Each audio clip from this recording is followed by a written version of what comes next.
Demand Pawan తన strong యాటిట్యూడ్తో different స్టైల్తో ఎప్పుడూ వార్తల్లో ఉంటాడు. సోషల్ మీడియాలో అయినా రియాలిటీ షోలో అయినా పవన్ కనిపిస్తే ట్రెండ్ అవ్వాల్సిందే. ఇంకా రీతూ చౌదరి సంగతి చెప్పాల్సిందే.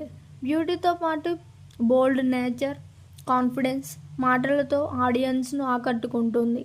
ఆమె స్టైల్, ఎక్స్ప్రెషన్స్, యాటిట్యూడ్ అన్నీ యూత్కి బాగా కనెక్ట్ అవుతున్నాయి. ఇప్పుడు వీళ్ళిద్దరూ కలిసినప్పుడు అదే అసలు మాస్ కాంబినేషన్. డిమాండ్ పవన్ ఎనర్జీకి రీతూ చౌదరి చార్మ్ కలిస్తే సోషల్ మీడియాలో చర్చలు మామూలుగా ఉండవు. ఫ్రెండ్షిప్పా లేక అంతకంటే ఎక్కువ? ఫ్యాన్స్ మాత్రం వీళ్ళపై ఫుల్ ఇంట్రెస్ట్ చూపిస్తున్నారు. వీళ్ళ లేటెస్ట్ అప్డేట్స్, మూమెంట్స్ మిస్ అవ్వకూడదంటే వీడియోని లైక్ చేయండి, కమెంట్ చేయండి మరియు ఛానల్ని సబ్స్క్రైబ్ చేయడం మర్చిపోవద్దు.